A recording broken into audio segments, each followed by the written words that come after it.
Simple girl accidentally bumps into Billionaire's car, but he falls in love with her at first sight. Sophia Curry never imagined that a simple accident would change her life forever. One moment she was rushing through the crowded streets of New York, and the next, bam, she had collided with a sleek black sports car. Her heart pounded as the door swung open. Out stepped Massimo Smith, the billionaire known for his ruthless business tactics and icy demeanor. But instead of anger flashing in his piercing blue eyes, there was something else: intrigue. Why wasn't he furious? Have you ever met someone in the most unexpected way, only to realize they would change your life forever?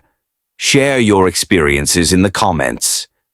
Welcome back to the channel, my beautiful story family. Before we begin, let me say something personal. We spend hours crafting these stories to bring you valuable lessons about love, humility, and fate. If you enjoy them, let us know where you're watching from.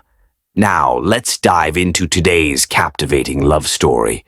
Sophia Curry dashed down the bustling city street, her caramel skin glistening with a light sheen of sweat as she wove through the lunchtime crowd. Her sneakers pounded the pavement, her overstuffed tote bag slapping against her hip with every step.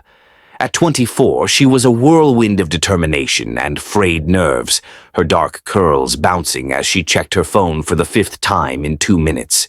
The interview was in 15 minutes, and the office was still 6 blocks away.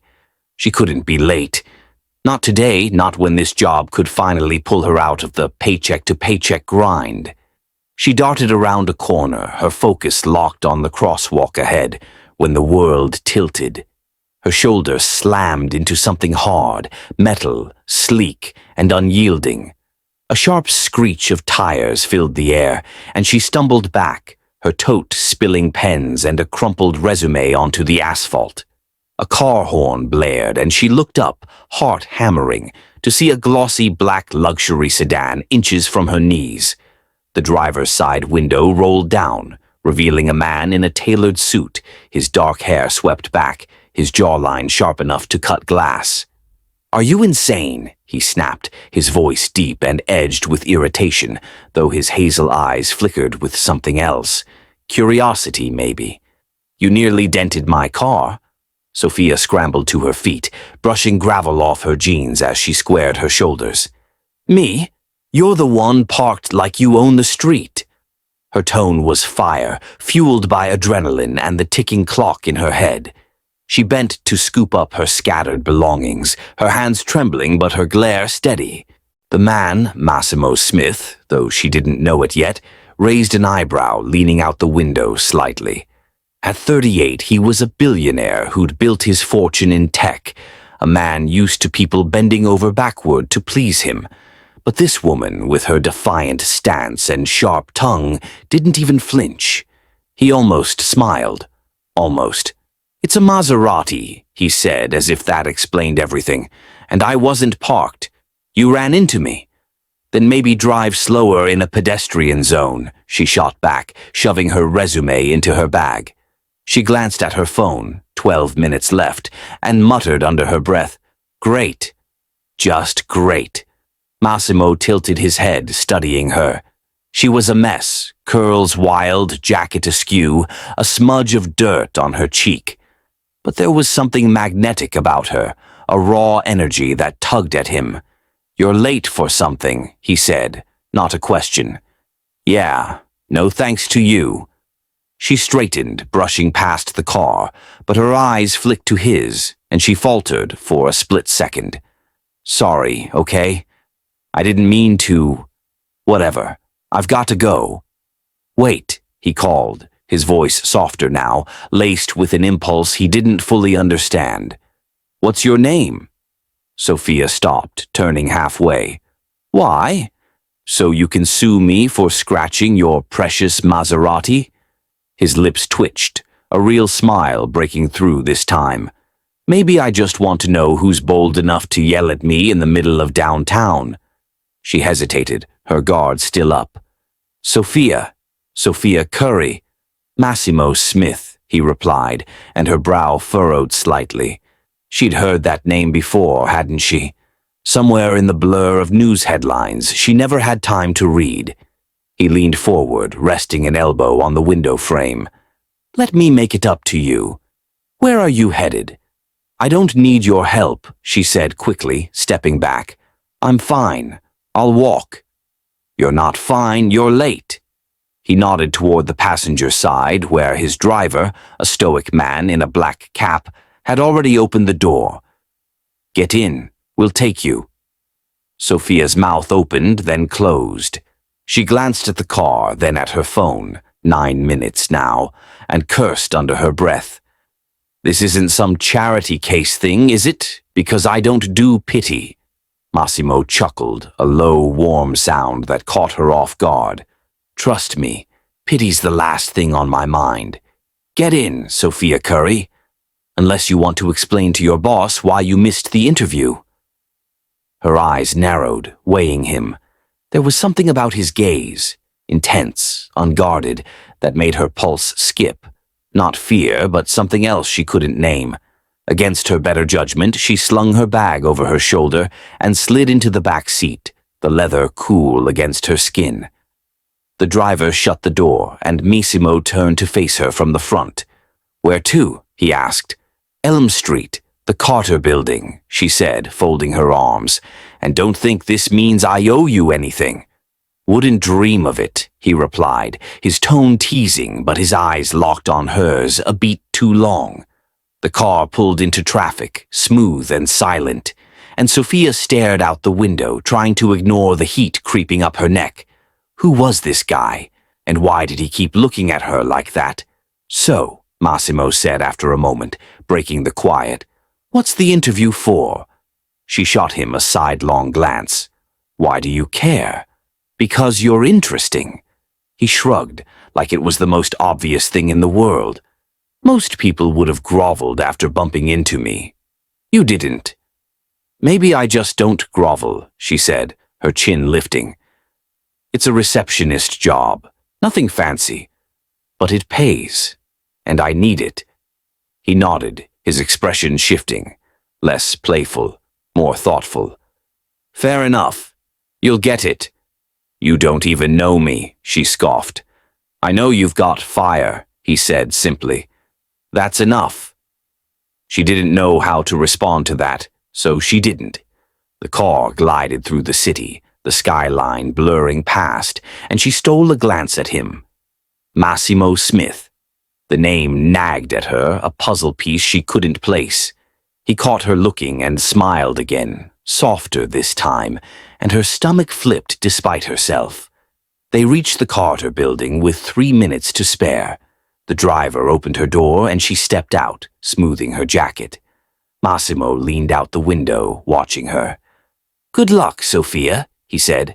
"Knock 'em dead." "Yeah, thanks," she muttered, turning toward the entrance. But she paused, looking back. "Why'd you do this? Really?" He didn't answer right away, just held her gaze, his expression unreadable. "Maybe I like a good story," he said finally. "And you feel like the start of one." She frowned, unsure what to make of that, then shook her head and hurried inside. The glass doors swung shut behind her, but Massimo didn't move, his eyes lingering on the spot where she'd disappeared. His driver slid back into the front seat, glancing at him in the rearview mirror. "Sir?" the driver prompted. "Follow her," Massimo said quietly, leaning back. Discreetly. "I want to know more." The driver nodded, pulling away from the curb, and Massimo's fingers drummed against the armrest, his mind already racing. Sophia Curry wasn't just some girl who'd bumped into his car. She was a spark, a collision he hadn't seen coming. And for the first time in years, he felt something stir, something he couldn't quite name. Back inside, Sophia sat in the waiting room, her resume clutched in her hands, her thoughts a jumble. She'd made it on time, thanks to him, but that look in his eyes, that cryptic parting shot, it stuck with her, a thread she couldn't pull loose. Who was Massimo Smith? And why did she feel like this wasn't the last she'd see of him? The receptionist called her name and she stood, shoving the questions aside. 1 hour down, and her life had already shifted in ways she couldn't yet grasp. Little did she know, Massimo was already weaving himself into it, a twist she'd never see coming. "Hi, I'm Sophia Curry," she said, breathless. "Here for the 1:30 interview." The receptionist, a stern woman with a tight bun, glanced at the clock, 1:32, and pursed her lips. "You're late." Sophia started, then stopped, swallowing her protest. "Sorry. Traffic." The woman sighed, handing her a clipboard. "Fill this out. They're waiting." Her tone suggested Sophia had already lost points, and Sophia's stomach sank as she scribbled her details, her pen shaking slightly. She'd made it, barely, but the clock wasn't on her side. Minutes later, she was ushered into a sleek conference room where two people sat across a long table, a man with a clipboard and a woman in a crisp blazer, her expression pinched. The woman didn't bother with a greeting. "Miss Curry," she said, her voice clipped, "we value punctuality here. You've kept us waiting." Sophia slid into the chair, her cheeks burning. "I know, I'm so sorry. There was an incident on the way. It won't happen again." The man scribbled something on his clipboard, not looking up. "Let's hope not. This is a fast-paced environment. We need someone reliable." "I am reliable," Sophia said, leaning forward, her tone firm despite the nerves clawing at her. "I've juggled 2 jobs and night classes for years. I don't quit, and I don't slack." The woman, Ms. Hargrove, her name tag read, raised an eyebrow, unimpressed. "Pretty words. Let's see if your references back them up. Why do you want this position?" Sophia took a breath, steadying herself. "Because I'm good with people, I'm organized, and I need a job that doesn't leave me scraping by every month. I can handle this. Give me a chance and I'll prove it." Miss Hargrove's lips thinned and she jotted a note. "We'll see. Tell us about a time you—" The door swung open, cutting her off mid-sentence, and the air in the room shifted. Sophia turned, her breath catching as Massimo Smith stepped inside, his suit impeccable, his presence commanding. The man with the clipboard dropped his pen. Miss Hargrove's face went pale, then flushed red as she shot to her feet. "Mr. Smith," she stammered, smoothing her blazer, "we didn't expect you. I mean, it's an honor to—" "Relax, Hargrove," Massimo said, his voice smooth but firm, his eyes sweeping the room. They landed on Sophia, and a faint smile tugged at his lips. "I was in the building. Thought I'd check in." Sophia blinked, her mind racing. "Mr. Smith? Here." The pieces clicked too slowly. She hadn't connected the dots, hadn't realized the Carter building was part of Smith Enterprises, the sprawling tech empire Massimo owned. She'd bumped into the billionaire who ran this place, and now he was standing 5 feet away, watching her interview crash and burn. Ms. Hargrove recovered, her tone shifting from icy to syrupy in an instant.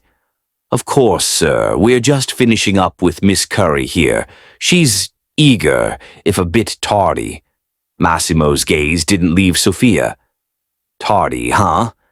Funny, she seemed pretty quick on her feet when I met her." Sophia's jaw tightened, confusion swirling. Met her?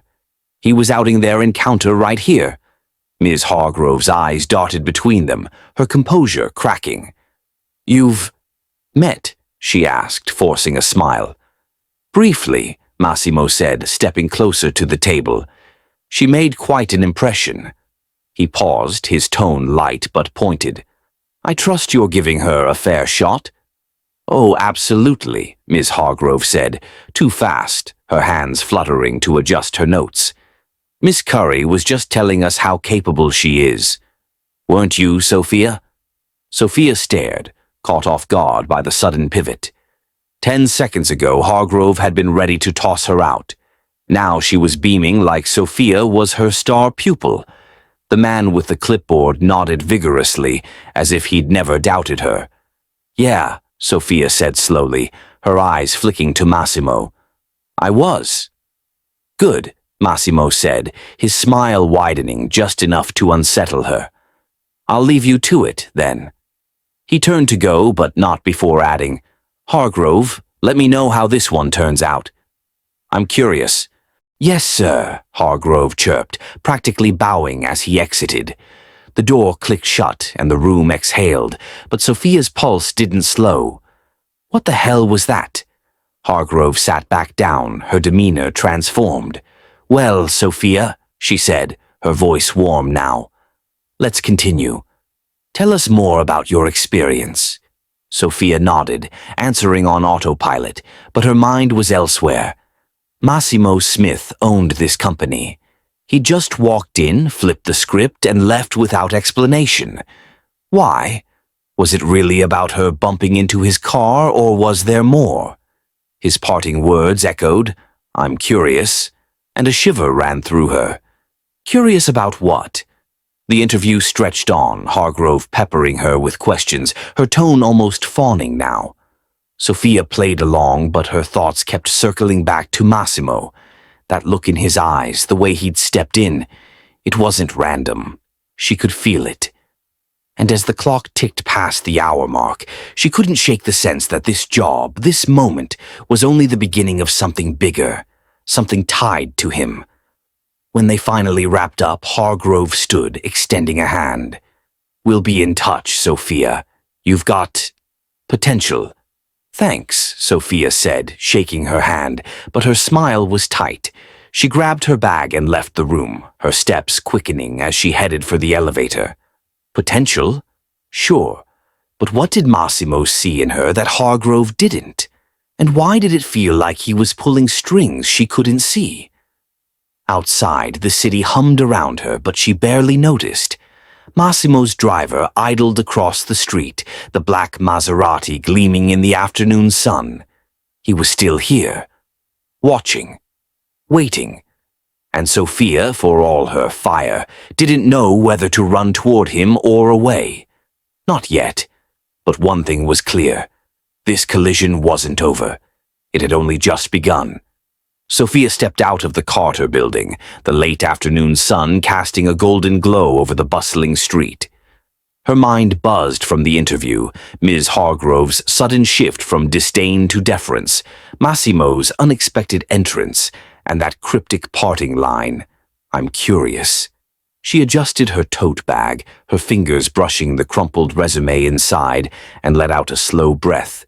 She'd survived, maybe even impressed them, but the weight of it all lingered like a storm cloud she couldn't shake. Across the street, the black Maserati still sat, its tinted windows reflecting the city's chaos. Massimo's driver leaned against the hood, his cap pulled low, but he straightened when he saw her. Sophia's stomach flipped. He was still here. Why? She hesitated, then started walking the opposite way, her pace quick, determined to put distance between her and whatever game Massimo was playing. But the sound of a car door opening stopped her cold. Miss Curry, a voice called. Not the driver's, but Massimo's, smooth and unmistakable. She turned, reluctantly, to see him stepping out of the back seat, his suit jacket unbuttoned, his expression unreadable but intent. He crossed the street in long strides, closing the gap before she could decide whether to bolt. What now? She asked, folding her arms, her tone sharp to mask the unease creeping up her spine. You here to critique my interview skills? Massimo stopped a few feet away, hands in his pockets, a faint smile tugging at his lips. You did fine in there. Better than fine, considering Hargrove's a tough sell. Then why are you still hanging around? She glanced at the car, then back at him. Don't you have, I don't know, a company to run? I do, he said, his hazel eyes locking onto hers. And I'm here because of it. I've got an offer for you. Sophia blinked, caught off guard. An offer? I just interviewed for a receptionist gig. What's this about? Not the receptionist job. He stepped closer, his voice lowering, though the street noise hummed around them. I want you to work for me, directly, as my assistant. Her mouth opened, then closed, a laugh escaping before she could stop it. You're joking, right? I bump into your car, yell at you, and now you want me to be your assistant? Why? Because you're not afraid of me, he said simply, his gaze steady. Most people see my name and start bowing. You didn't. You've got grit, Sophia, and I need someone like that. She stared at him, her mind racing. Massimo Smith, billionaire tech mogul, offering her a job out of nowhere. It didn't add up. I don't even know you, she said, shaking her head. And I'm not qualified. I've never been an assistant to anyone, let alone someone like you. You'll learn, he replied, unfazed. I'll teach you. The pay's triple what the receptionist gig offers. Full benefits. You'd start Monday. Triple. The word hit her like a punch, echoing the financial strain she'd been drowning in. Rent due, her brother's tuition, the endless cycle of barely making it. She thought of her apartment, the leaky faucet she couldn't afford to fix, the late-night shifts she'd been pulling at the diner. But still, she hesitated, her instincts screaming caution. What's the catch? She asked, narrowing her eyes. Guys like you don't just hand out jobs like this. What do you really want? Massimo's smile faded, replaced by something sharper, more serious. No catch. I see potential in you, Sophia. That's it. But if you're looking for a reason to say no, I won't stop you. She studied him, searching for the lie, but his expression gave nothing away.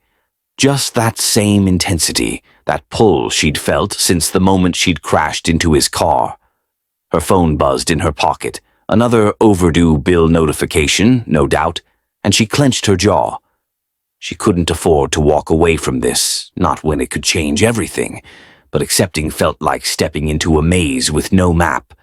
I need to think about it, she said finally, her voice firm despite the tremor in her chest. This is a lot.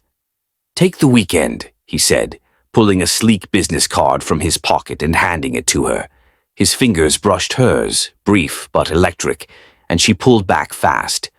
Call me by Sunday night. My personal line's on there. She took the card, the embossed Massimo Smith, glinting under the sunlight, and nodded. Fine, but don't expect me to say yes just because you're throwing money at me. I wouldn't dream of it, he said, that teasing edge creeping back into his tone. He turned to go, then paused, glancing over his shoulder.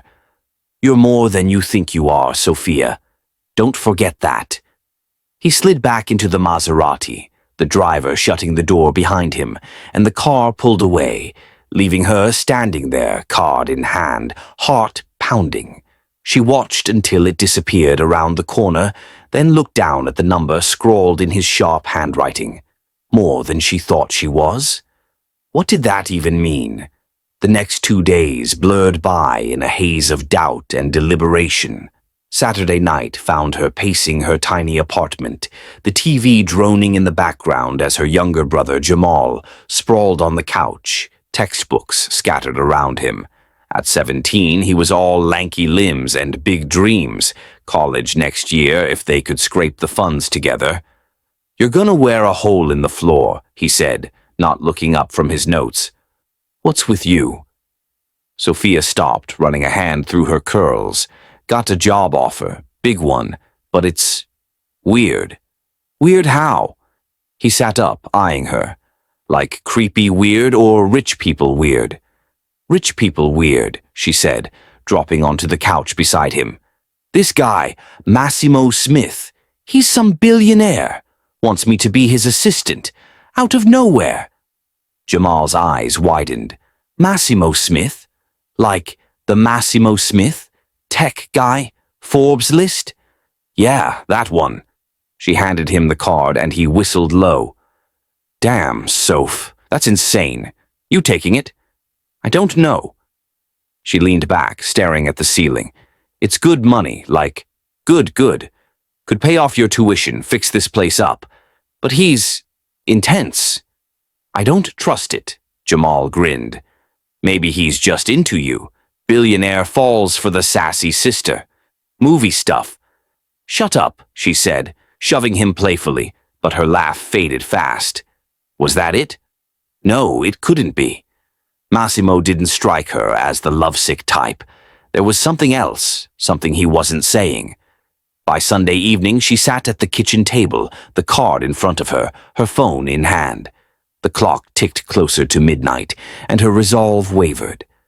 She thought of Jamal's textbooks, the eviction notice pinned to the fridge, the exhaustion she carried like a second skin. Then she thought of Massimo, his confidence, his push, the way he'd looked at her like she was a puzzle he wanted to solve. She dialed the number. It rang twice before he picked up. "Sophia," he said, his voice warm like he'd been expecting her. "Decided to take a chance?" "Yeah," she said, her throat tight. "I'm in. But this better not be some power trip, Massimo. I'm not here to play games." "No games," he promised, and she could hear the smile in his voice.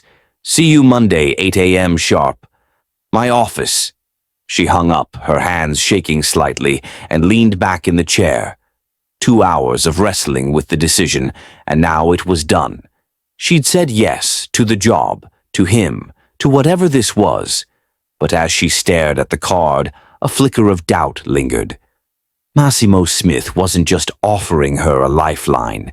He was pulling her into his world, and she had no idea what waited there, or why he'd chosen her to step into it. Sophia hung up the phone, the silence of her cramped apartment settling around her like a heavy blanket. Massimo's voice still echoed in her ears, calm, assured, with that undercurrent of something she couldn't pin down. She'd said yes, locked herself into this wild leap, and now Monday loomed just hours away. Her fingers traced the edge of his business card, the sharp corners grounding her as she replayed the call. No games, he'd said. She'd hold him to that. The next morning, she stepped into the gleaming lobby of Smith Enterprises at 7:55 a.m., her stomach a knot of nerves and resolve. Dressed in her best blazer, second-hand but crisp, and a pair of slacks she'd ironed twice, she felt out of place among the sleek suits and clicking heels. The receptionist, a different one from her interview, handed her a badge and directed her to the top floor. Massimo's office. The elevator ride was a blur, her reflection in the mirrored walls, showing a woman who looked more confident than she felt. When the doors slid open, Massimo was waiting, leaning against a glass wall with a coffee in hand, his suit a deep navy that made his hazel eyes stand out. "Right on time," he said, pushing off the wall with a grin. "Welcome to the chaos." "Chaos?" she asked, stepping out, her tone dry. "Thought you ran a tight ship." "I do," he said, leading her down a hallway lined with floor-to-ceiling windows. "But it's still a circus most days. You'll see." The first week flew by in a haze of schedules, emails, and Massimo's rapid-fire instructions. He was demanding but fair, his expectations high yet laced with a patience that surprised her. She adapted fast, learning his rhythms, coffee black at 9 a.m., meetings stacked until noon, a quiet hour in the afternoon where he'd stare out at the city skyline, lost in thought. But what threw her off was how often he found reasons to be near her. It started small. He'd linger by her desk, asking for updates she'd already emailed, his voice casual but his presence magnetic. "How's the Henderson report coming?" he'd say, even though she'd sent it an hour ago. She'd catch him watching her over his laptop, his gaze lingering a beat too long before he'd look away.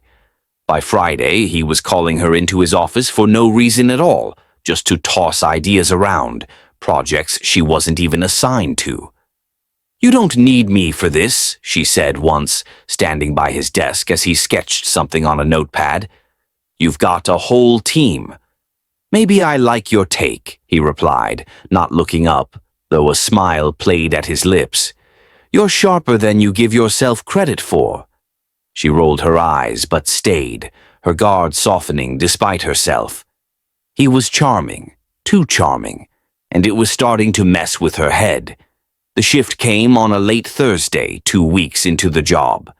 The office had emptied out, the city lights twinkling beyond the windows, as Sophia typed up notes from a meeting Massimo had blown through like a hurricane. She was alone, or so she thought, until she heard his footsteps behind her. "Still here?" he asked, his voice low, closer than it should have been.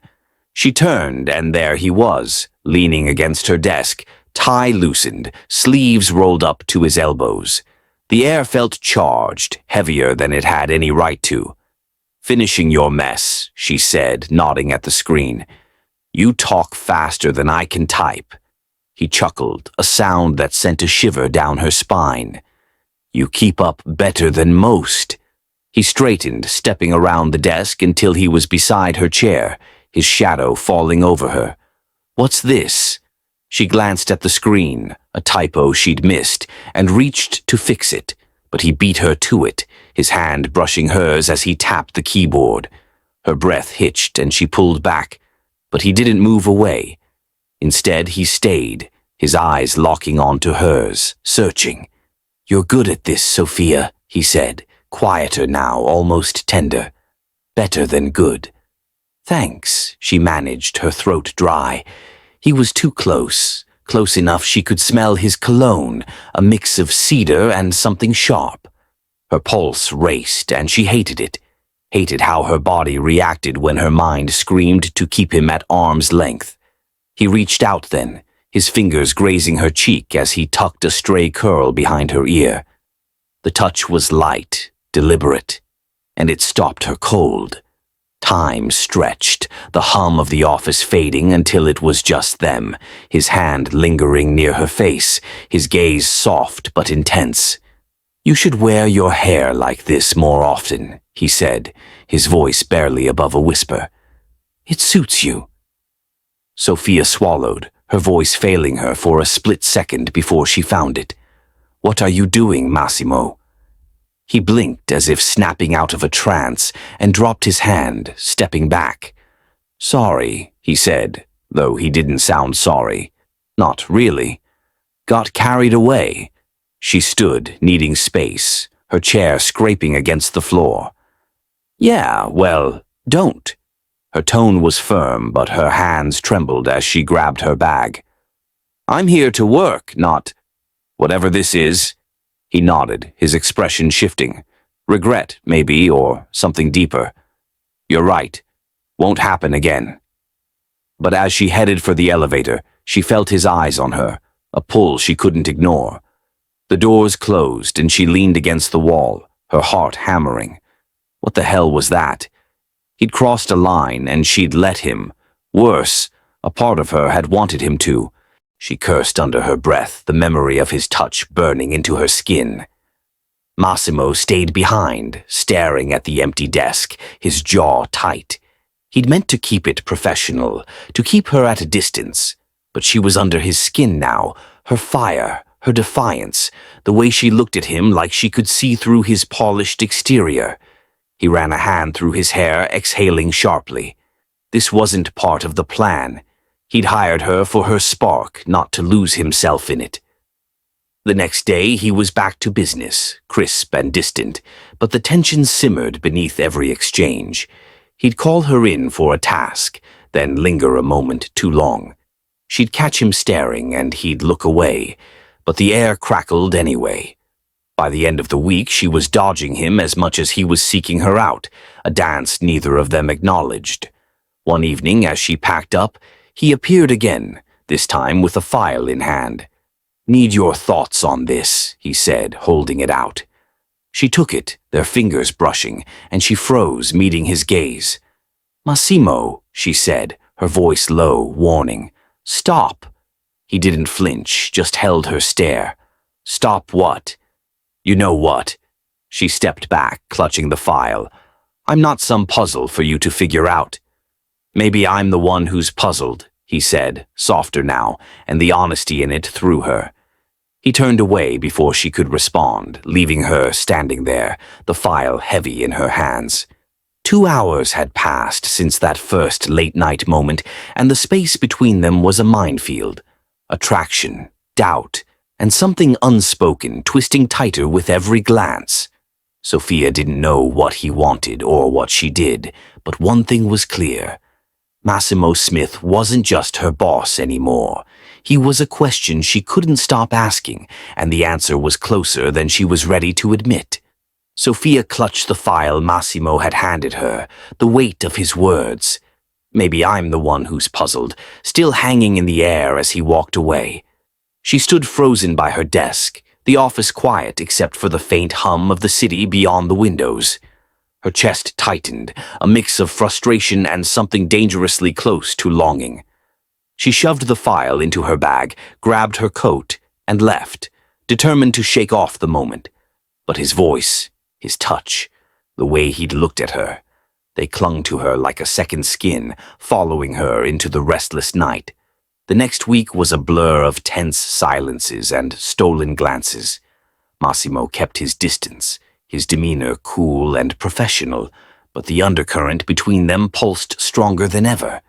She caught herself watching him too, his hands as he signed contracts, the way his jaw tensed during calls. By Friday she was exhausted, ready to escape into the weekend when he dropped the bombshell.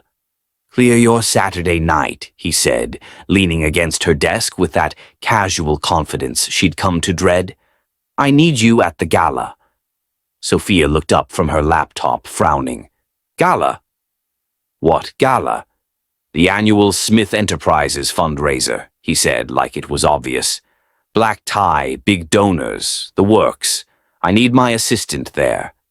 "I'm not your date," she shot back, crossing her arms. "Get someone else to hold your champagne." He smirked, unfazed. "Not a date, a necessity. You've got a knack for reading people. I need that in the room. Plus, you're on the payroll. Consider it over time." She opened her mouth to argue, but the look in his eyes, sharp, expectant, stopped her. He wasn't asking. And the extra pay, whispered in the back of her mind, could cover Jamal's textbooks for the semester. She sighed, relenting. "Fine, but I don't have anything to wear to some fancy gala." "Taken care of," he said, sliding an envelope across her desk. "Pick something out. My treat." She stared at the envelope, then at him, suspicion flaring. "This better not be a trick, Massimo." "It's not," he said, his tone softening. "Trust me, just this once." Saturday evening rolled around, and Sophia stood in front of her mirror, barely recognizing herself. The dress, a deep emerald gown that hugged her curves and flowed to the floor, had come from a boutique she'd never have stepped into on her own. Massimo's assistant had delivered it that morning, along with heels and a note. "See you at 7. M." She'd grumbled, but the transformation was undeniable. Her curls were swept up, a few framing her face, and the dress shimmered under the light, turning her into someone who belonged at a gala, not scrubbing tables at a diner. When Massimo's driver pulled up outside her building, she stepped out, nerves buzzing. Massimo waited by the car, his black tuxedo sharp and tailored, his expression unreadable, until he saw her. His eyes widened just for a moment before he recovered, a slow smile spreading across his face. "You clean up well, Curry," he said, opening the door for her. "Don't get used to it," she replied, sliding into the back seat, though her pulse quickened at the way he looked at her, like she'd stolen the air from the room. The gala was a whirlwind of crystal chandeliers, clinking glasses, and people who dripped wealth. Sophia stayed close to Massimo, her senses on high alert as he worked the crowd, charming donors, deflecting questions, all with a practiced ease.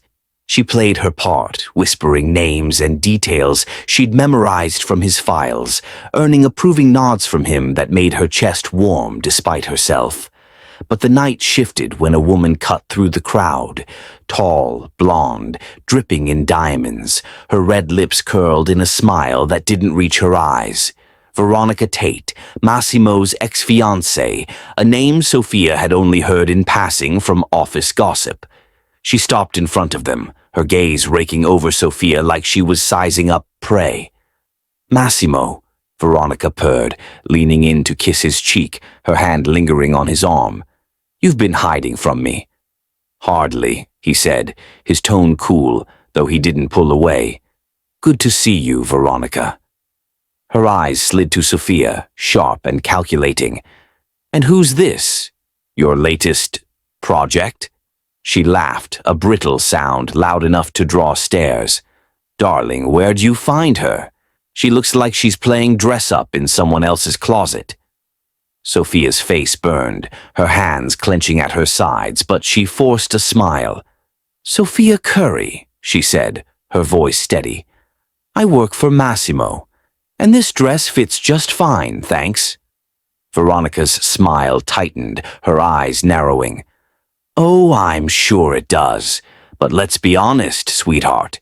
You're out of your depth here. Stick to fetching coffee, The words stung, but before Sophia could fire back, Massimo stepped forward, his hand brushing her arm, a quiet signal to hold off.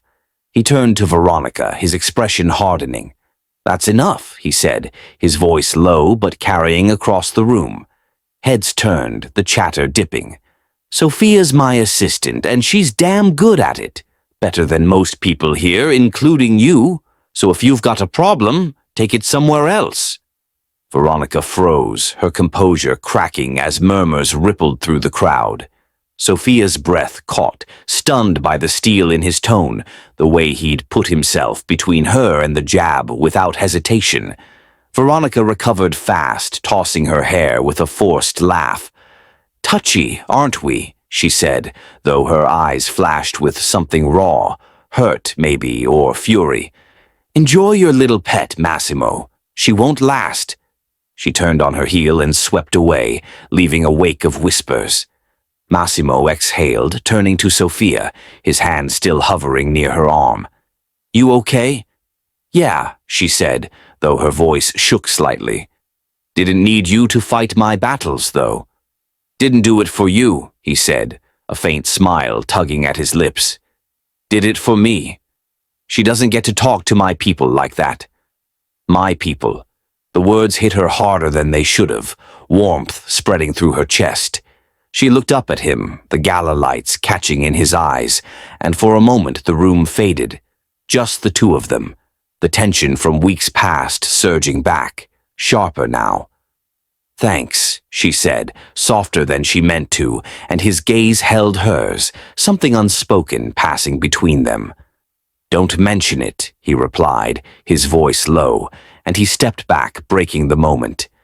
But as they moved through the rest of the night, his hand brushed hers once, twice, accidental, maybe, or not, and Sophia knew they'd crossed another line.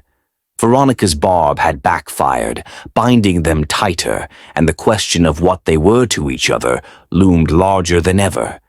2 hours after stepping into the gala, Sophia was no longer just the assistant in over her head. She was the woman Massimo had defended, publicly, fiercely, and the fallout of that choice was only beginning to unfold.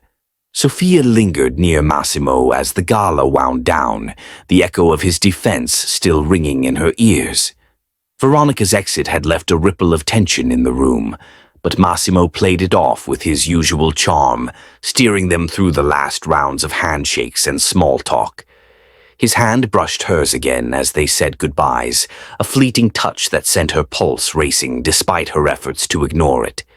When they finally stepped outside, the night air was cool, the city lights glinting off the pavement, and Sophia felt the weight of the evening settle into her bones.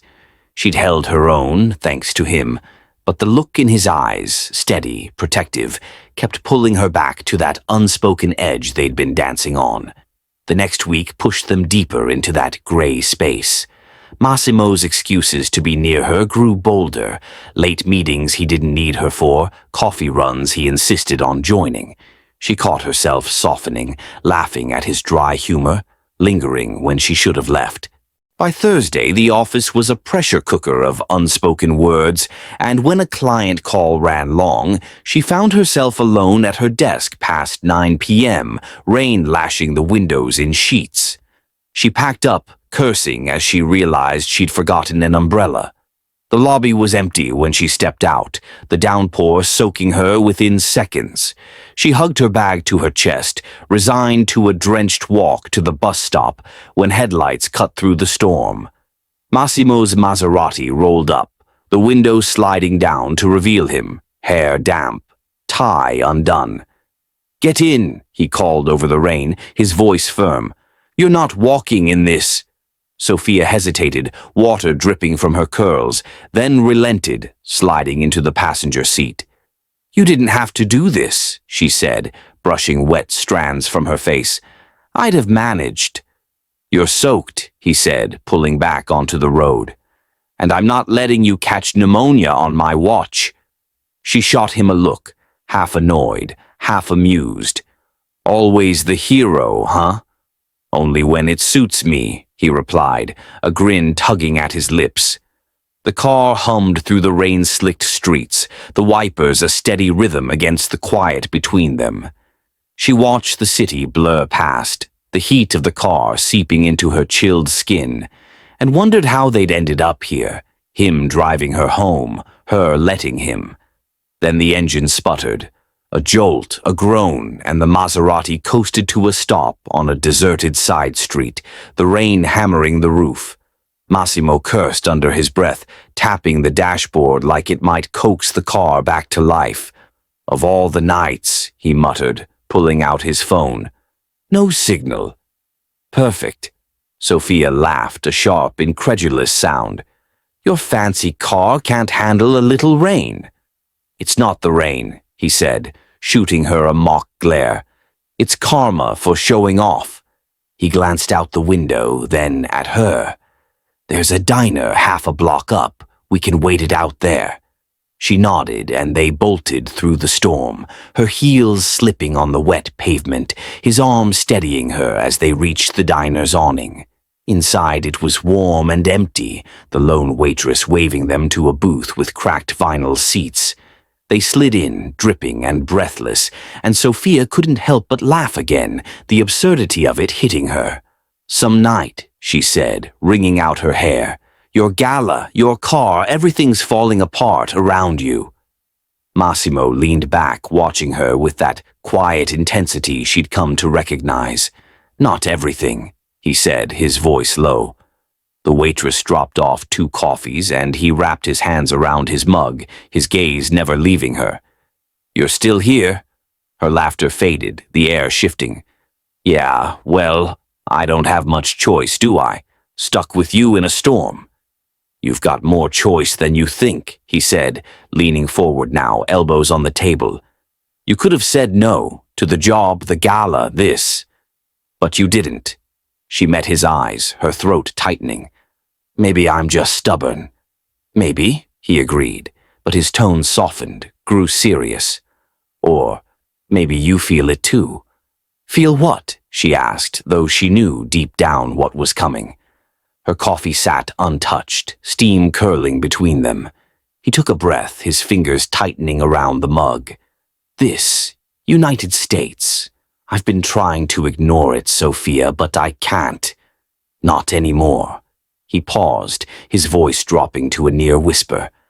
"I'm falling for you. Have been since the day you yelled at me over my car." Her heart stopped, then thudded hard against her ribs. She stared at him, the rain drumming outside, the diner's fluorescent hum fading to nothing. "Massimo, don't," she said, shaking her head.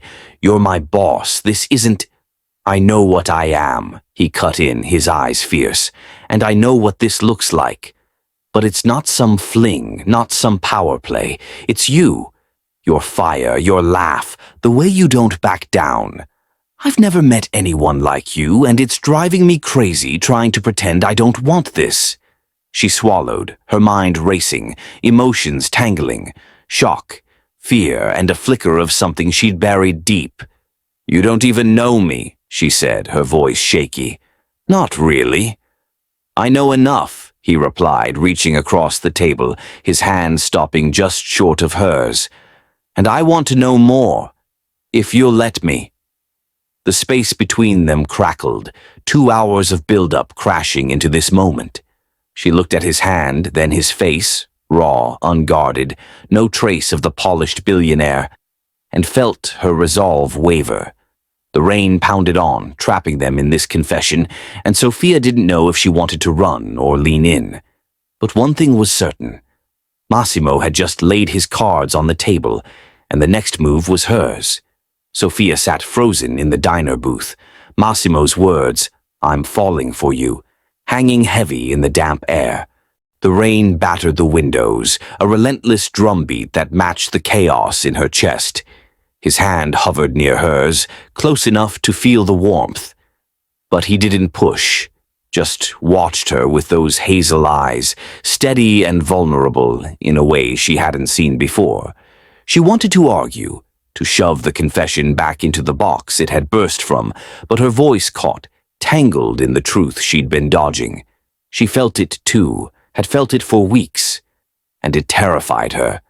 I need time, she managed finally, pulling her hand back, her fingers curling into her lap. This is too much, Massimo. He nodded, slow and deliberate, though a flicker of disappointment crossed his face. Take all the time you need, he said, his voice soft but firm. I'm not going anywhere. The waitress shuffled by, refilling their coffees, and the moment stretched thin, fragile, until the tow truck's headlights flashed through the window, breaking the spell. They left in silence, the ride back to her place, a quiet reckoning of what had shifted between them. The next few days were a tightrope walk, Massimo giving her space but not retreating, Sophia wrestling with her feelings in the quiet moments between tasks. By midweek, the tension was a living thing, coiled and ready to snap, when he called her into his office with a new urgency. Act 7. The Hidden Past Revealed.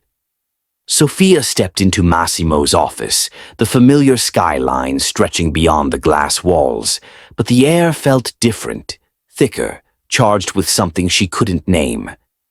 He stood by his desk, a file in hand, his jaw tight in a way that set her nerves on edge. No teasing smile, no lingering glance, just a man who looked like he'd been carrying a weight too long. Close the door, he said, his voice clipped. She did, her pulse ticking up as she crossed the room. What's going on? She asked, stopping a few feet from him. You look like you've seen a ghost. He didn't answer right away, just handed her the file. Open it. She took it, flipping the cover to reveal a stack of documents, letters, photos, a faded newspaper clipping. Her brow furrowed as she scanned the top page, a handwritten note dated 20 years back. The words blurred. Massimo, I can't stay, until a photo slipped free, landing on the desk. A young woman, caramel-skinned, with curls like hers, smiled up at her, arm around a teenage Massimo. Sophia's breath hitched. Who is this? She asked, though her voice trembled with the answer she already half knew. My sister, he said, stepping closer, his eyes locked on the photo. Lila. She left when I was 16, no explanation, just gone. I've been looking for her ever since. Sophia's fingers tightened on the file, her mind racing. The resemblance was uncanny, same eyes, same tilt to the smile. Why are you showing me this now? Because I think you're connected to her, he said, his voice raw. That day we met when you crashed into my car, it wasn't just chance. I saw her in you, Sophia. The way you move, the way you fight. And then this came up. He tapped the clipping. A small-town obit from 5 years ago. Lila Curry, 32, survived by daughter Sophia. Her knees buckled and she gripped the desk, the world tilting. No, she whispered, shaking her head. That's not... My mom's name was Grace.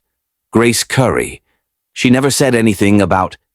She changed it, Massimo cut in, his tone urgent. After she left, I hired people to track her years ago. She cut ties, started over. I didn't know about you until this week when the investigator found the link. Sophia's vision swam, the photo blurring as tears pricked her eyes. You're saying... You're my uncle. The word felt foreign, impossible, but the pieces slammed together. Her mother's silence about her past, the way Massimo had latched onto her from the start. "No," he said quickly, stepping closer, his hands hovering like he wanted to steady her. "Not uncle, cousin. Lila was my half-sister, same dad, different moms. She was older, took off before I could figure out why. I didn't know she had a kid. I didn't know about you." Her breath came shallow, ragged. "So all this, the job, the gala, the car breaking down, was that just you?" "What? Digging into me? Using me to find her?" "No," he said, fierce now, closing the gap until he was inches away. "I hired you because I saw something in you, something real. The rest came later when I couldn't shake the feeling. And then I fell for you, Sophia, before I knew any of this. That's the mess I'm in." She stared at him, the confession from the rainy night crashing back, layered now with this bombshell. "You fell for me," she echoed, her voice breaking. "And now you're telling me we're family?" "Cousins," he said, his jaw clenching. "Distant enough that it's not wrong. But I get it. It's a lot. I should have told you sooner, but I didn't have proof until now." She turned away, pressing a hand to her forehead, the file trembling in her grip. 2 hours ago, she'd been teetering on the edge of admitting her own feelings, and now this. Her mother's secret life, Massimo's hidden past, their tangled bloodline. "I don't know what to do with this," she said, her voice small.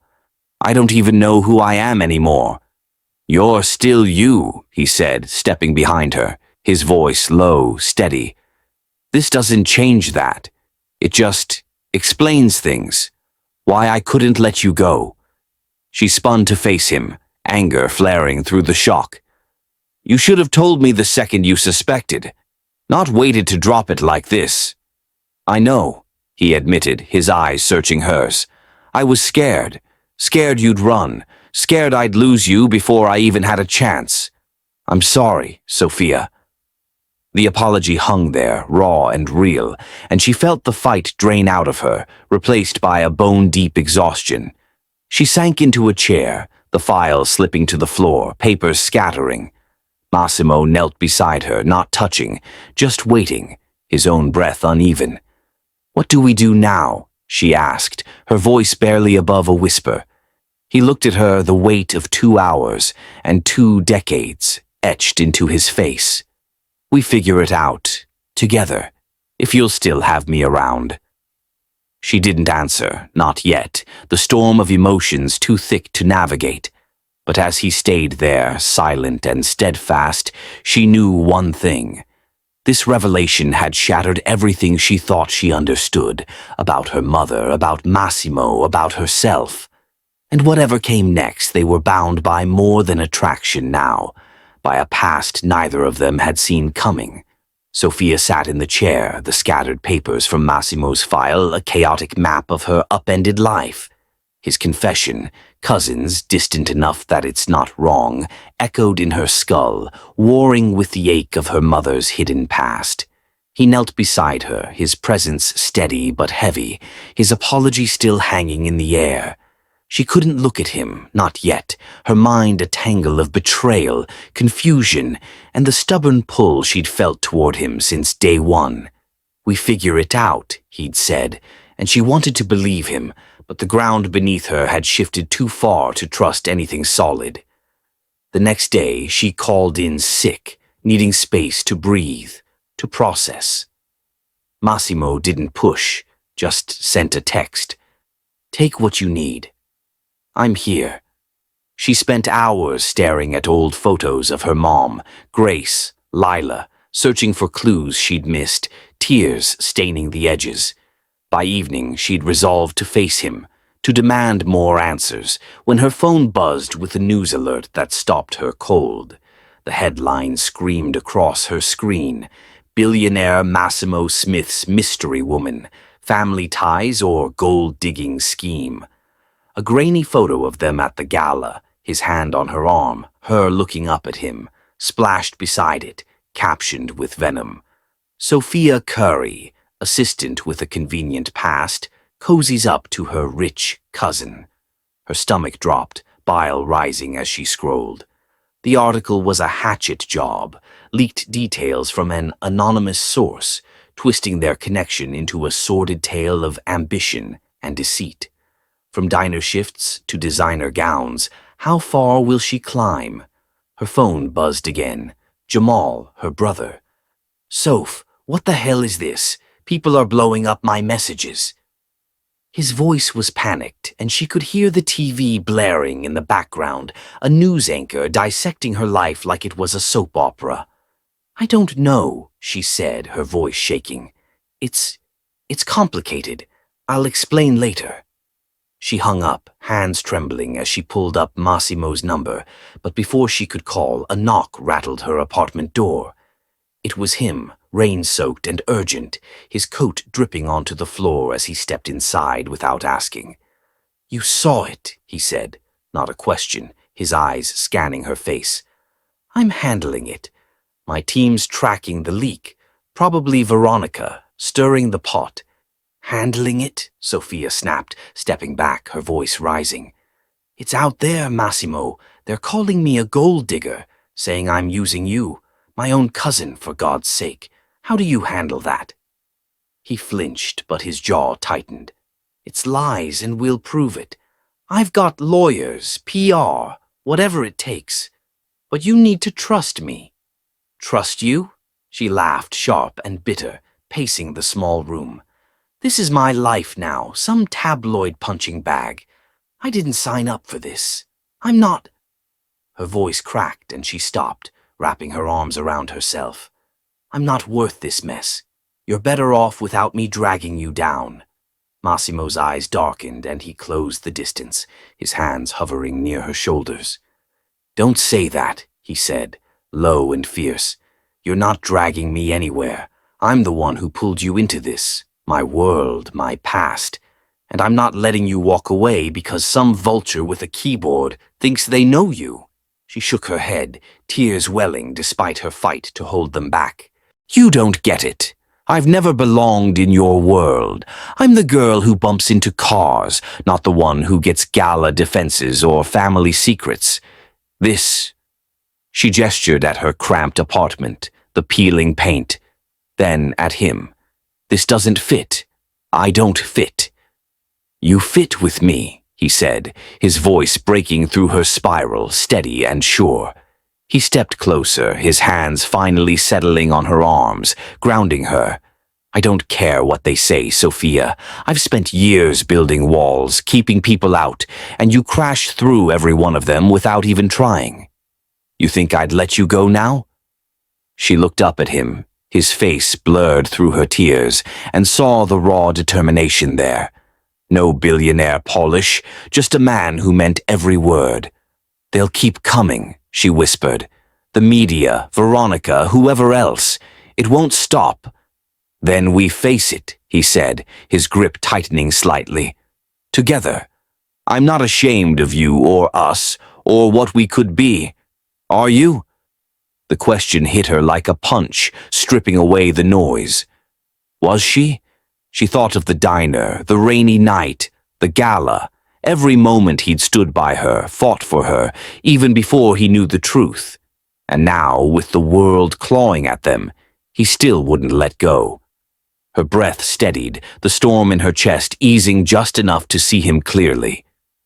"No," she said finally, her voice small but firm. "I'm not." His shoulders relaxed, a flicker of relief crossing his face. "Good," he said, pulling her into a hug, his chin resting on her head. "Because I'm not losing you. Not to them, not to anyone." She let herself sink into him, the rain still pounding outside, the media firestorm raging beyond her door. 2 hours had passed since the alert, and her world had cracked open again, publicly this time. But Massimo's arms around her were a tether, a promise. The leak had exposed their secret, but it had also laid bare his resolve, and hers was hardening to match it. Whatever came next, Headlines, accusations, or worse, they'd face it side by side, a bond forged in chaos and stronger for it. Sophia leaned into Massimo's embrace, the warmth of his arms cutting through the chill of the media storm raging outside her apartment. His heartbeat steadied her, a quiet anchor against the headlines branding her a gold digger, a schemer, a footnote in his billionaire life. "We face it together," he'd said, and for the first time in hours, she believed it might be possible. The rain slowed to a drizzle, and he pulled back, brushing a tear from her cheek with a tenderness that made her chest ache. "We'll get through this," he said, his voice low, resolute. "I'll make it right."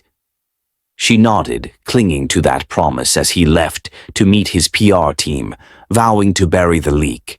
But the quiet didn't last. By morning, her phone buzzed with texts from Jamal, friends, even strangers, all reacting to the spiraling narrative. She turned it off, focusing on work, on Massimo's steady presence when she returned to the office.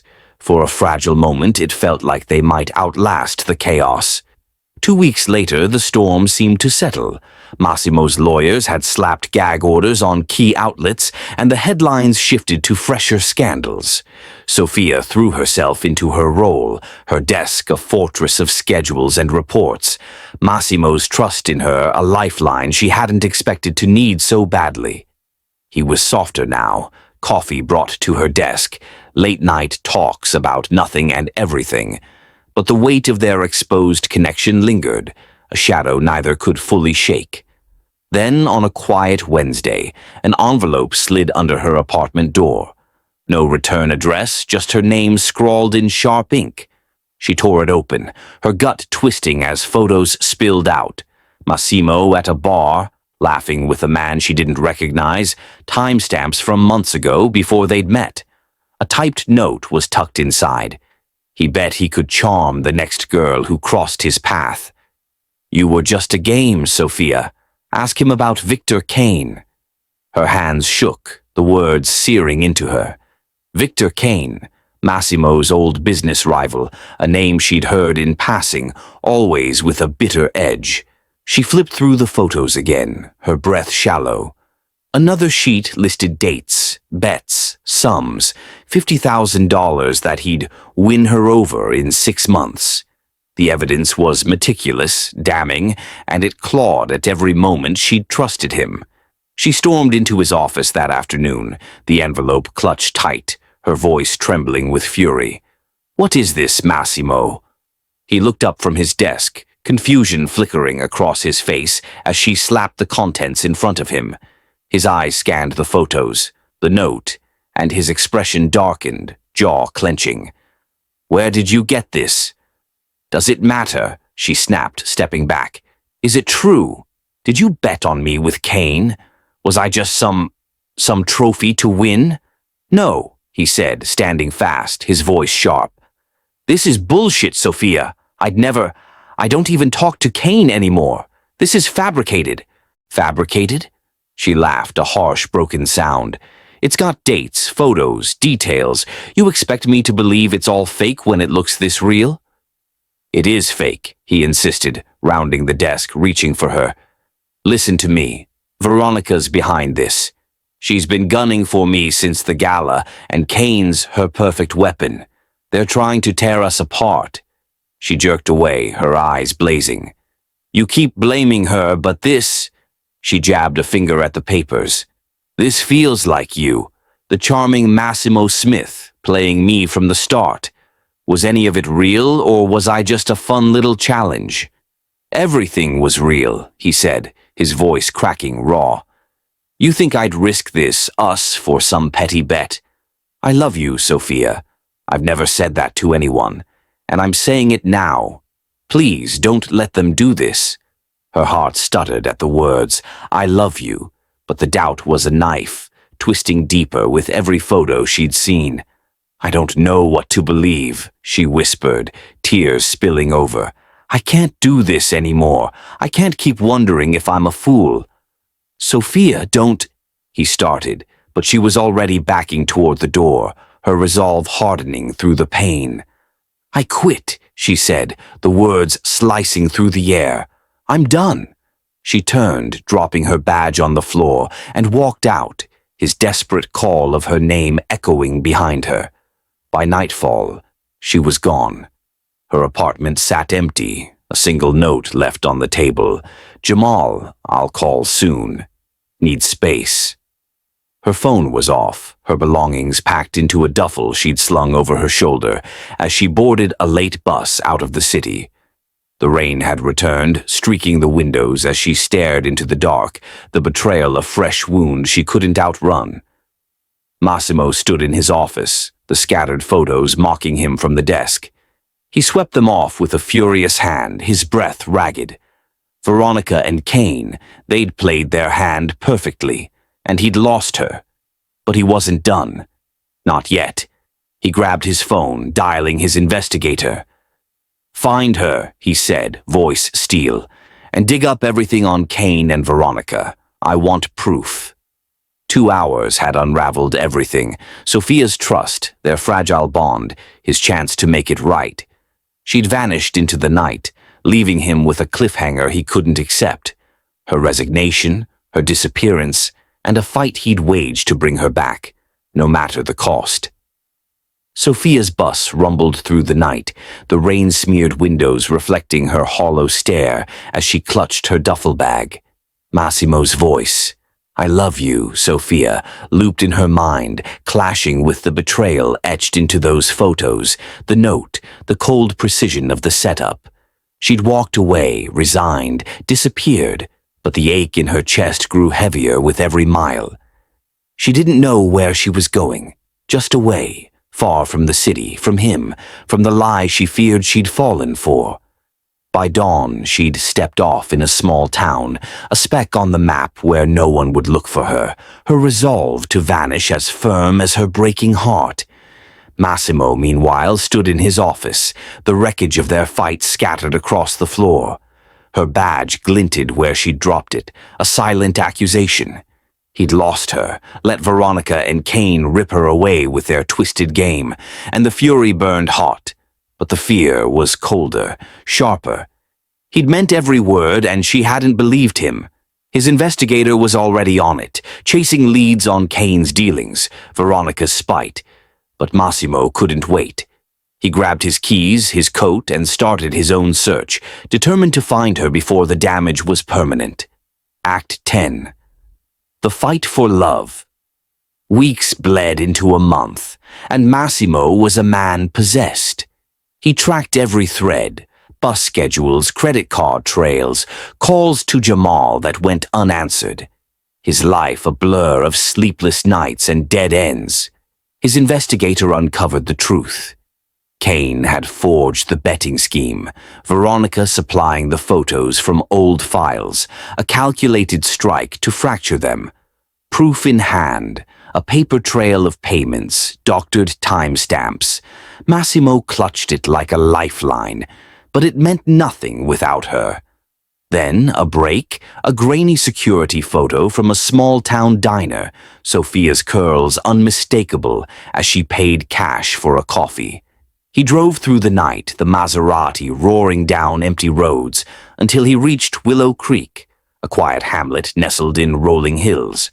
His heart pounded as he stepped into the diner, the bell jingling, and there she was, behind the counter, apron tied over a simple dress, her face thinner, eyes shadowed. She froze when she saw him, the coffee pot trembling in her hand. "Massimo," she said, her voice a mix of shock and steel. "What are you doing here?" "I found you," he said, stepping forward, his voice rough with weeks of strain. "I couldn't stop looking." She set the pot down, her jaw tightening. "I told you I was done. You shouldn't be here." "You're wrong," he said, pulling the proof from his coat. Documents, emails, the unraveling of Veronica and Kane's lie. "It was fake, Sophia. All of it. They set me up to hurt you, and I've got everything to prove it." Her eyes flicked to the papers, then back to him, guarded. "So what? It doesn't change what I felt. Humiliated, used. I can't go back to that." "You don't have to," he said, his voice softening, desperate. "But I need you to hear me. I love you. I've loved you since that damn car crash, and I've been fighting to get you back every second since you left." She shook her head, stepping back, but her hand drifted to her stomach, a small, unconscious move that stopped him cold. His breath caught, eyes narrowing. "Sophia, are you—" Her face paled and she dropped her hand, but it was too late. "Don't," she whispered, but the truth was there, unspoken, in the faint curve beneath her apron. Pregnant. His child. The realization hit him like a freight train, and he closed the gap, his hands hovering near her arms. "Why didn't you tell me?" he asked, his voice breaking. "Because I didn't know if I could trust you," she said, tears brimming. "I found out after I left, and I couldn't face you, not with everything." "You don't have to face it alone," he said, fierce now. "I'm here, Sophia. For you. For this." He gestured to her stomach, then stepped back, turning to the handful of diner patrons who'd gone quiet, watching. "Listen up," he called, his voice carrying, raw. "This woman, she's everything. I love her more than I've ever loved anyone, and I've been an idiot letting her think otherwise. I'm not leaving without her knowing that." The room stilled, Forks pausing mid-air, eyes wide. Sophia stared at him, tears spilling over, her resolve cracking. "Massimo, stop." "No," he said, turning back to her, dropping to one knee, not a proposal but a plea. "I'll fight for you every day, Sophia. You, our kid, whatever comes. I don't care about the company, the money. None of it means anything without you. Please, come back to me." Her breath hitched, the diner fading as she looked down at him, disheveled, determined, the man who'd chased her across state lines with proof and a promise. The weight of the last 2 hours, the last month, pressed down, and she felt the walls she'd built tremble. "I'm scared," she admitted, her voice small. "Of you, of this, of everything." "I'm scared too," he said, standing, his hand finding hers, tentative. "But I'd rather be scared with you than safe without you." She searched his face, the love there undeniable, and something shifted. Fear giving way to a fragile hope. She didn't say yes, not yet, but she didn't pull away either, her fingers curling into his. The diner erupted in scattered applause, a small-town chorus to their raw reunion, and Massimo pulled her close, his forehead against hers. 2 hours had brought him here, through betrayal, distance, and a secret she'd carried alone, and now they stood on the edge of something new, uncertain but together. Sophia didn't know if love could conquer all, but as his arms tightened around her, she felt the fight in him mirrored in her own heart, a cliffhanger resolved not with an end, but a beginning. Sophia stood in Massimo's arms in the quiet diner, the hum of small-town applause fading as his forehead rested against hers. The weight of his confession, "I'd rather be scared with you than safe without you," settled into her, mingling with the shock of his discovery and the fragile hope blooming beneath her fear. She hadn't said yes, not fully, but her hand stayed in his, her breath sinking with his as the reality of their child and their tangled bond anchored them in that moment. He'd fought for her, crossed miles and lies to find her, and though trust was still a jagged edge, she felt the pull of something stronger than doubt.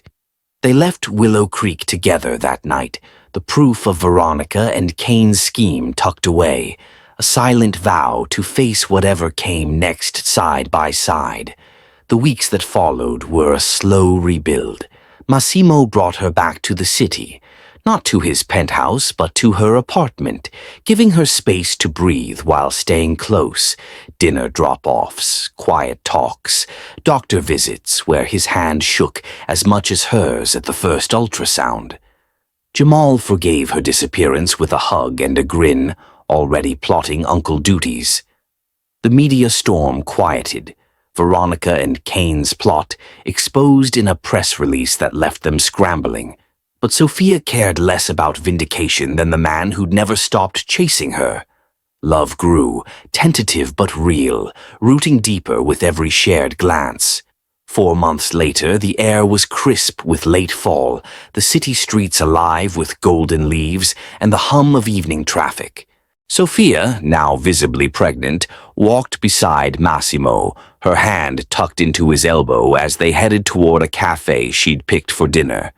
Her curls bounced free, her laughter light at some dry quip he'd made about boardroom antics, and he watched her with a quiet awe that hadn't faded since Willow Creek. She'd softened toward him, trust rebuilt in the small, steady ways he showed up, every day, no exceptions. "Hold up," he said suddenly, stopping her mid-step.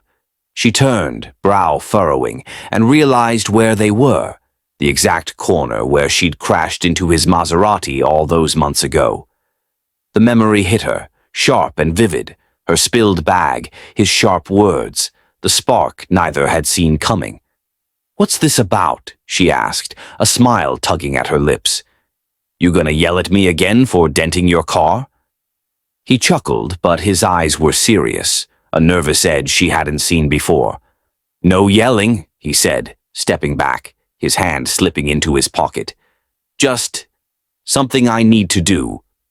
Her breath caught as he dropped to one knee, right there on the sidewalk, pulling out a small velvet box. The street noise faded, passers-by slowing to watch, but all she saw was him. Massimo, tie slightly askew, hazel eyes locked on hers, holding a ring that glinted under the streetlights. "Sophia Curry," he started, his voice steady but thick with emotion. "You crashed into my life, literally, and I've been falling ever since. You're my fire, my fight, the one who makes every damn day worth it. I've chased you across towns, through lies, and I'd do it all again. Marry me. Let me spend the rest of my life proving I'm worthy of you and our kid." Her hand flew to her mouth, tears welling fast as the weight of it hit her. The spot where it began, now where he was asking for forever. She'd run from him once, doubted him, lost him. But here he was, kneeling in the chaos of their first collision, offering her everything. Her heart thudded, loud and sure, and she nodded before the words could catch up. "Yes," she said, her voice breaking into a laugh. "Yes, Massimo."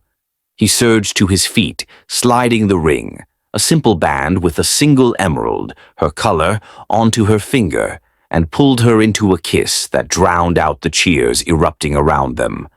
Her arms wrapped around his neck, his hands framing her face, and the world shrank to just them, two people who'd stumbled into each other and fought their way to this. "Still think I'm trouble," she murmured against his lips, her smile teasing. "The best kind," he replied, grinning, his thumb brushing her cheek. "Always will be." 2 hours had passed since they'd left her apartment for dinner, and now they stood where it all started, a full circle sealed with a promise. The city buzzed around them, but Sophia felt only the warmth of his arms, the weight of the ring, and the life they'd build, messy, real, and theirs. From a chance crash to a lifetime yes, they'd turned chaos into love, and she knew, standing there, that every step had been worth it. Sophia pulled back from Massimo's kiss, the emerald ring glinting on her finger, as the small crowd on the sidewalk clapped and whistled. His grin was wide, unguarded, and she felt the same lightness bubbling in her chest, a joy that drowned out the months of doubt and distance. They'd stood in that exact spot where she'd crashed into his life, and now it was theirs, marked by a proposal she'd never seen coming but couldn't imagine refusing. He took her hand, leading her toward the cafe, promising dinner and a future, and she let herself believe in it fully, the weight of their shared past lifting with every step. The next few months were a whirlwind of planning, Massimo insistent on giving her whatever she wanted, Sophia adamant about keeping it real, not some billionaire spectacle. They settled on a balance, a day that felt like them, and as her belly grew rounder, Their bond deepened, rooted in quiet nights and fierce promises. Jamal teased her mercilessly about becoming Mrs. Billionaire, but his pride shone through, and Massimo became family in ways neither had expected. Act 12. The Wedding and Reconciliation.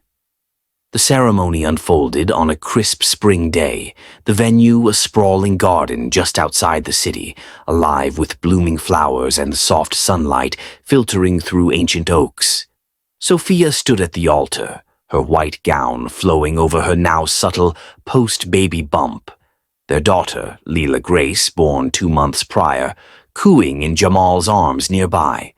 The dress was simple but elegant, lace trailing down her arms, and Massimo couldn't take his eyes off her. He wore a tailored suit, no tie, his hair slightly tousled, and when he took her hands, his voice broke as he said, "I do."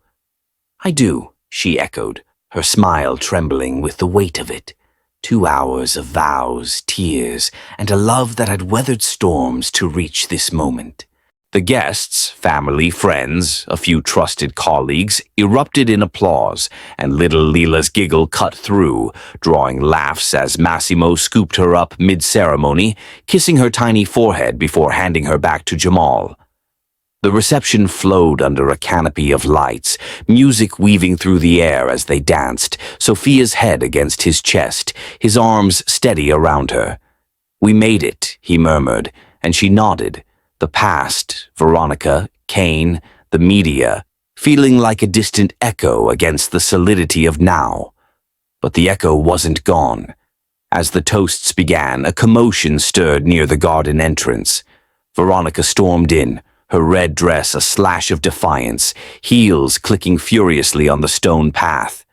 "You think you can just erase me?" she shouted, her voice slurring slightly, eyes wild as she pointed at Massimo and Sophia. "She's nothing, nothing, and you're a fool for picking her." Gasps rippled through the crowd, Sophia stiffening in Massimo's arms, but he didn't flinch. Security, 2 burly men in black, moved fast, grabbing Veronica's arms as she flailed, her words dissolving into a tirade. "You'll regret this. Both of you."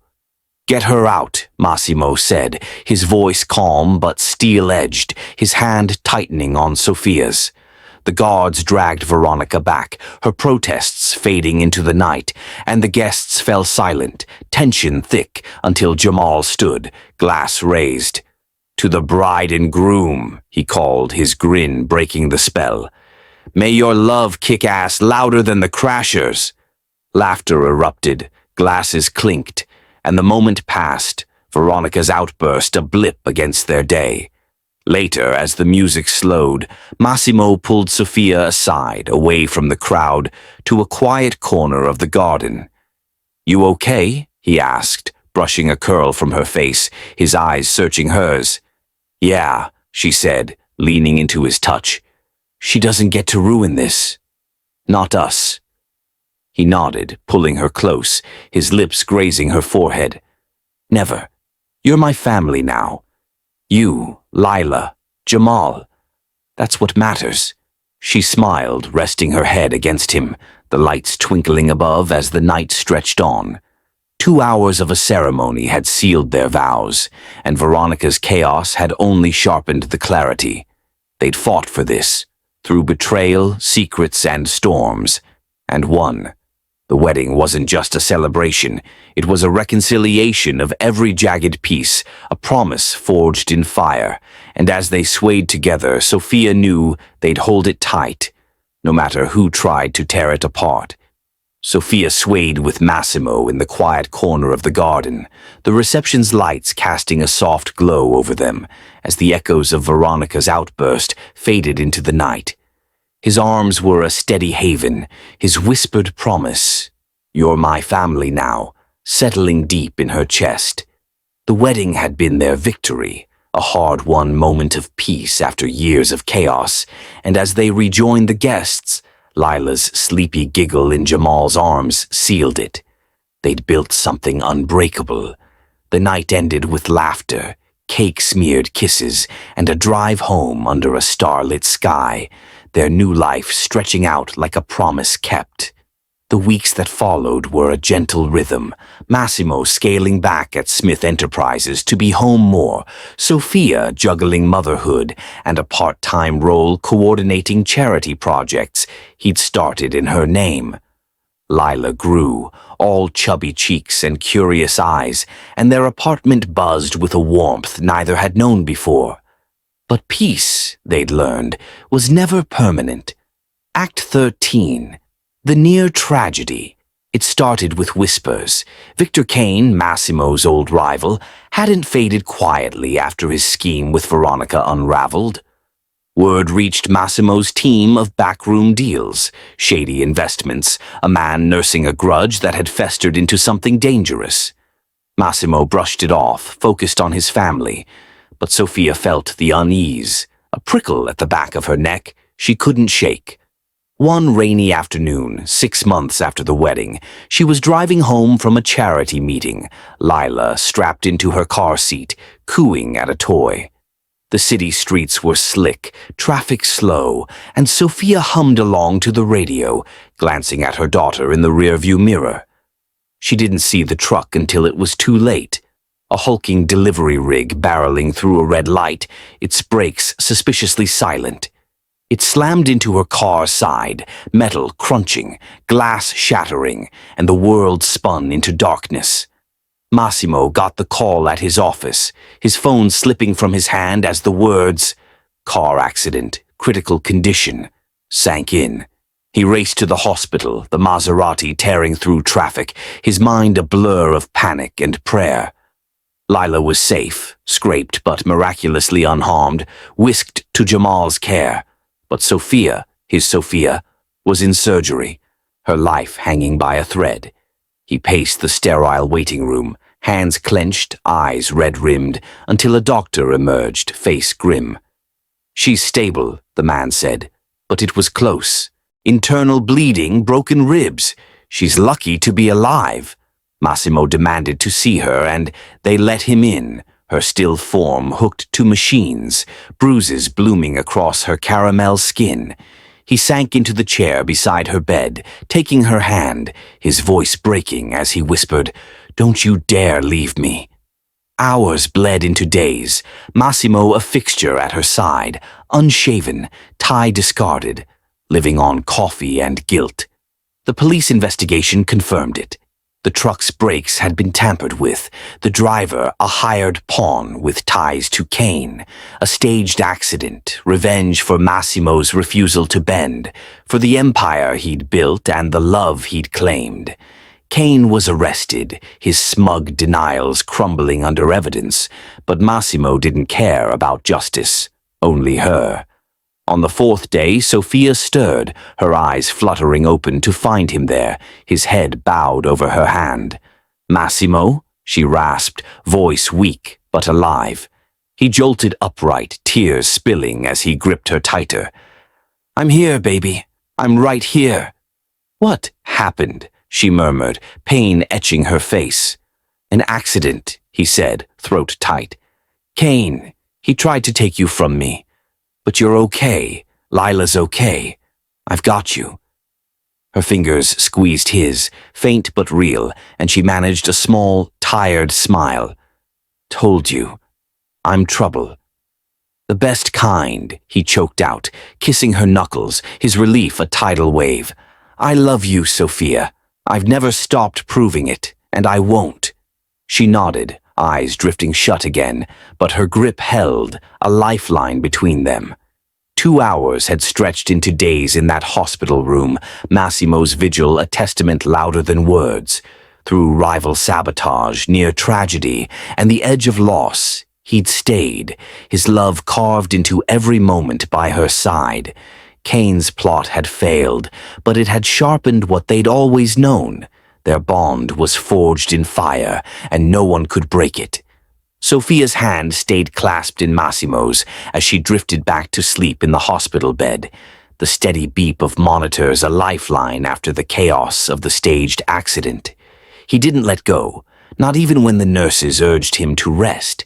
His vigil a silent oath, his love etched into the way he traced her fingers, willing her strength to return. Days turned to weeks, and she healed, ribs mending, bruises fading, while Kane's arrest became a distant victory, overshadowed by her recovery. Massimo brought Lila to visit, her toddler giggles filling the room, and slowly their family pieced itself back together, stronger for the near loss. By the time Sofia was discharged, leaning on Massimo as they walked to the car, the shadow of tragedy had lifted, replaced by a quiet, fierce gratitude. They settled back into life, cautious but unbroken. Massimo doubling security, Sofia insisting on normalcy for Lila's sake. The city hummed around them, and though the scars lingered, physical for her, emotional for him, they leaned into each other, a unit forged through fire. Then a new spark. Sofia realized she was pregnant again, a surprise discovered amid routine checkups, and Massimo's grin when she told him lit up their apartment like dawn. Act 14. The Miracle. 9 months later, the air was thick with summer heat, the hospital room a stark contrast to the one where Sofia had fought for her life. Now it was alive with anticipation, Massimo pacing as she gripped his hand through labor, her breaths sharp but steady. "You've got this," he murmured, brushing sweat-damp curls from her forehead, his voice a tether as she pushed. Lila was with Jamal, safe and oblivious, while here, a new chapter unfolded. At 3:17 a.m., after 2 hours of effort and whispered encouragements, a cry pierced the room, high, fierce, and perfect. The doctor lifted a squirming, red-faced boy into Sofia's arms, and she laughed through tears, exhaustion giving way to awe. "Leo," she said, naming him on instinct, the sound soft against his tiny wails. Leo Smith, a name that carried strength, a nod to the lion-hearted fight that had brought them here. Massimo froze beside her, his eyes locked on the bundle. Dark curls like hers, a scrunched face that was already his whole world. "Leo," he echoed, voice thick, and when Sofia handed him their son, his hands trembled, cradling the boy like he might break. Tears spilled down his cheeks, unashamed, and he sank onto the bed beside her, staring between them. His wife, his son, the miracle he hadn't dared hope for after all they'd endured. "He's perfect," Massimo said, choking on the words, his free hand finding hers. "You're perfect. He stopped, overwhelmed, and pressed his forehead to hers. Leo nestled between them. "I didn't think we'd get here." "Neither did I," she whispered, her own tears mixing with his as she squeezed his hand. "But we did. We always do." He nodded, kissing her softly, then Leo's tiny head, his joy a tidal wave that drowned out the past, Kane's sabotage, the hospital vigils, the years of battles. The room glowed with it, a quiet triumph after 2 hours of labor and a lifetime of struggle. Sofia watched him, this man who'd chased her, fought for her, stayed through every storm, now undone by the weight of their son in his arms. "Love you," he said, raw and simple, and she smiled, exhaustion and elation blurring into one. "Love you too," she replied, resting against him. Leo's cries softened to whimpers, and the three of them stayed there, a family expanded by a miracle, their bond sealed anew, unbreakable, unshakable, and whole. Sofia leaned against Massimo in the hospital bed, Leo's tiny weight a warm anchor between them, his newborn whimpers fading into soft breaths. Massimo's tears had dried, but his eyes stayed locked on their son, a quiet reverence in the way he held them both. The room hummed with the afterglow of birth. 2 hours of labor forging a new piece of their family, a miracle born from resilience. They'd faced betrayal, near tragedy and doubt, but here they were, whole and stronger, Leela waiting at home to meet her brother. As dawn crept through the window, Massimo kissed her temple, murmuring, "We're unstoppable." And she smiled, knowing it was true. Years rolled forward, a tapestry of chaos and calm, Lila growing into a fierce, curly-haired girl who adored her little brother. Leo toddling after her with Massimo's grin and Sophia's spark. The couple built a life beyond the city's glare, a home filled with laughter, occasional storms, and a love that weathered it all. Massimo scaled back his empire, prioritizing late-night stories over boardroom battles, while Sophia's charity work bloomed, a legacy of grit and grace. Cain faded into obscurity, Veronica a forgotten footnote, their past foes powerless against the family they'd forged. Act 15. The satisfying ending.